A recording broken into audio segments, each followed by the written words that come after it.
sister, see a real loving society. Don't matter your religion, you're my sister. Now that's love, togetherness, and not love to have you with me on top of anything I'm on top of. Look, it don't matter if you black or you blue. This ain't a song, it's a message to you, and it's personal too. All I'm trying to do is talk to you. If you hear me, I'ma be alright. I'ma be fine. I have no problem, I can rap all day. I have no problem, I can sing all night. Long as you will hear me. You feel me? Clearly, I know nothing's ever done in vain. I know that my mind ain't crazy. Somebody had to talk All about these it. people roaming around these streets, who are they? An author, a poet, and a radio personality is my guest for today. Ladies and gentlemen, welcome to Talk Number 2K. Today we have FADZAI Endurancemakwaaraawanda. Of course, in the building, doing nothing but the most. And Guter from Utgeloenvoort is the blessed one. Welcome to our show. Thank you so much. Can we do this like it's our new thing? Like, Yeah. yes, girl. Yes, if you are there, just do it with us. Okay, so yeah, you're with us. So without further ado, my honey, tell me more about yourself. Who is FADZAI? How did FADZAI come about into this place? Okay, so FADZAI Endurance MAKWARAAWANDA is a 22-year-old author. I'm a poet and I'm also a radio personality. I currently have a show on Mums FM whereby I inspire and motivate our community. Of course. Yes. And I'm also currently studying forensic science at the University of South Africa. Forensic sciences, you said. Yes. What is forensic sciences? Like, before we touch base on other things, I like that you went back to school, or rather is still in school and studying forensic sciences. Now that's different. What is that? Okay, so forensic sciences focuses forensic science and technology. Oh, yes, and technology. Yes, and technology. It's not really, most people when they hear forensic science, they just think, it's the lab stuff and whatever. Of course. But forensic science and technology only focuses on investigations on paper to make it easier for you to understand. Detectives and corporate investigators, all those things. That is what forensic science and technology is all about. Yes. So I'm trying to find a link between forensic sciences and you being a poet and an author and also a radio personality. So how did all of that come about? Well, when you are a person, I feel like we shouldn't be put in a box. To limit yourself, of course. Exactly, and just be one thing. So I cannot be defined as one thing. There are a lot of things that I'm passionate about. So I didn't want to sort of put myself in a box and say, okay, I'm only studying forensic science, so I shouldn't go chasing my other passions, So true that. I just let myself, be everything that I want to be everywhere at school. I want to see justice being served in our country, in the world, and I also want to inspire the world through motivation, through my books. So yeah, I think that is what put it all together. And you just had to, because it's very interesting. Now that you mentioned that you wanted to inspire, take me through that journey, because you touch base a lot about inspiration and you wanting to inspire, change the world for the good, yes, right? Definitely. Not so long ago we had Untitled Chapter. She did a poem for us titled Young Success. It's a very interesting poem. I would like for you to please also go check her out. She's also an author. I love her. She's a friend of mine. Oh, hey now. So you can hey now. Yes. So that's what we do here on Talk Number 2K. So yes. touching base on you wanting to inspire. Tell me more about that. Okay, so when I was younger, that is when I discovered that I had a passion, for touching people's lives, because I went through a lot. And I didn't really have that person, to be there for me and motivate me and inspire me. So I felt, there's a gap in the world where we need to feel, and be there for other people and inspire.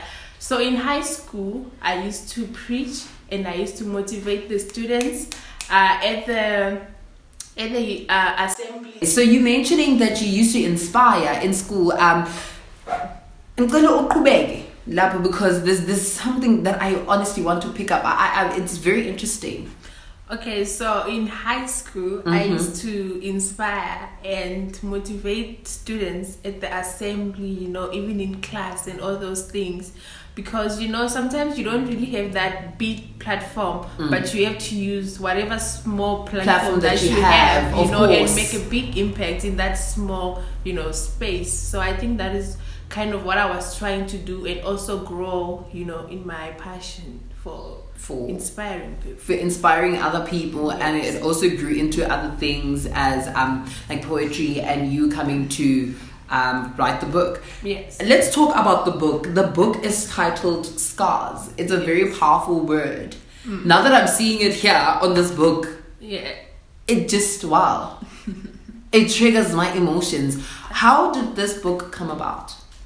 Okay, so the book I started writing a couple of years ago. I was just, at the time, I was putting together, my emotions, what I was feeling and stuff. I was just writing sort of a diary, kind of thing, So, and then as time went on, and then I compiled it all, and made it a book that is now the Scars. I was writing about the things that wounded me before. Even though I was able to heal from those things, they still left marks, which are now the scars. Yes. So, I want to ask this question, but I don't want to be sensitive. Okay. And to the sensitive viewers, I would like to apologize in advance. And I hope that I won't offend you by asking you this question. If you don't mind, what is it that scarred you? A lot.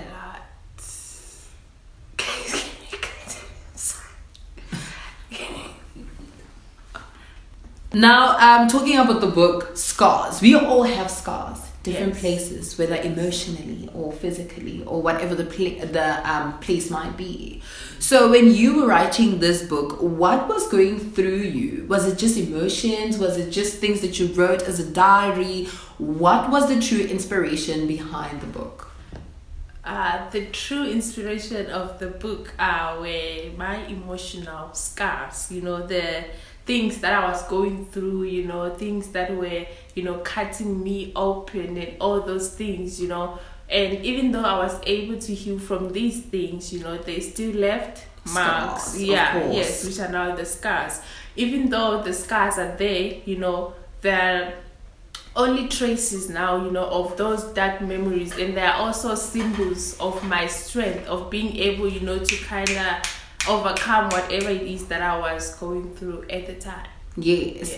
So to anybody suffering from anxiety and depression, would you encourage them to buy your book? I would definitely encourage them, because that is exactly what I was struggling going with at the time. I had to take anxiety pills at a very young age, suffered PTSD, clinical depression and all those things, and they are all there in the book. So I think anyone who is going through, these things can definitely buy the book, and they can, hopefully heal, find a comfort place definitely in the book. So are we saying there is more than what we think, or more people that are actually suffering from stress and anxiety? Definitely. I think a lot of people are going through it, but they just don't talk about it a lot, because it's a very sensitive, topic, especially in our society. It's in our black community. It's not really, acknowledged that much. People don't really take it seriously. When a child is going through depression and anxiety, they say that you are acting up. True. And you are being moody and all those things. So I think that is one of the reasons why people kind of hide, or just, shy away from actually coming out and talking about it. Yes. So you are very brave. You have a passion, a calling, rather. I would like to put it that way, for inspiring other people, and also on your show. Yes. Right. Yes. So when is your show and when can people tune in? Okay, so my show is every Monday at 12:30 on Mom's Radio 9 to 9. Yes, Radio 9 to 9. 9 to 9. Yes. Of course. Also, you talk about everything else that affects the youth. Yes. And also in the black community. Yes. So I decided, after I was given this copy, to just check out the back. Okay. So this is a message, and I love it because it gives me power. You know, also, I mean, I'm human. We go through things, but I like what you've written here. Tell me about this piece. What was the inspiration behind this piece? But before you do, though, can I please read it out? Do please. It reads as thus. English home language, Kadala. This is my hurt, my pain.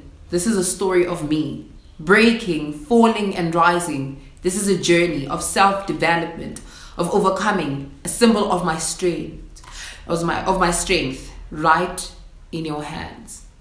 In your hands. In my hands. This is a symbol of your strength. Yes. In my hands. So I can actually take this strength and use it. Yes, you can. Girl, how strong are you? Very, I think.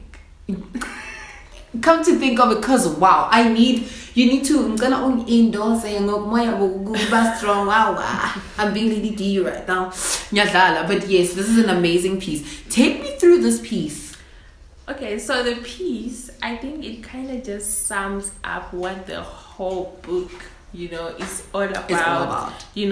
My hurt, my pain, the scars and everything. And yet they're just, symbols of my strength. So I think that is the whole inspiration behind the book. Yeah. Okay, please, which one? I'm going to give you a chance. You're going to go through the book. Okay. Look for your favorite piece. And then just tell me, why is it that you actually like this piece? Because I have a feeling that after you tell us which piece is your favorite, it just sums up everything. Honestly, I don't have a favorite, like one favorite. I favorite just love piece. the whole thing. So I don't know. Let me see what I can find. Okay. Does it have to be something short? Anything that you like, honestly. Whether it's short or long, we can go. We can vie. You read it. Okay, I'll read, no problem. Okay. It reads as thus. Does it have a title? No. Okay, goodies. Why don't you have titles? No, some of them have titles. And then and some of them don't have titles. Yeah. Nice. Every woman who came before cleared the path for me. My great-grandmother, my grandmother, my mother. I am because of you. Your magical hands worked to feed my stomach and my mind. You planted seeds of strength within me. My blooms today are the fruits of your hands. You carried me on your exhausted, achy back to my dreams. Wow. Wait, I need to breathe after that line. I love your sentence construction. It's a diction or dialogue. Between the two, I'm obsessed. You're the powerhouse that I draw my light from. The lifetime of orchards I feed my soul with. These are the fruits of your labor. How magical are your hands? You create beautiful colored flowers on dry ground. Okay. Your offsprings never starve in your resistance. Me and left to the disconnect. I can't distinguish between humor and disrespect. I might need some psychological support now. I used to be a nice guy, my temper's short now. I used to hurt people's feelings and feel bad about it. I don't know no remorse of any sort now. And I wish to have people as a part of me, but I prefer my space and I don't want no one to bother me. And it's not like I've been like this from the start. I just got a heavy spirit, I just got a broken heart. Pray for me. Yeah, pray for me. Yo, and it's not like I've been like this from the start. I just got a heavy spirit and I got a broken heart. Pray for me. Yeah, born just to live and die, and that's vanity. Someone tell me why. A light at the end of this tunnel. It's either it ain't there or I got a blurry eye.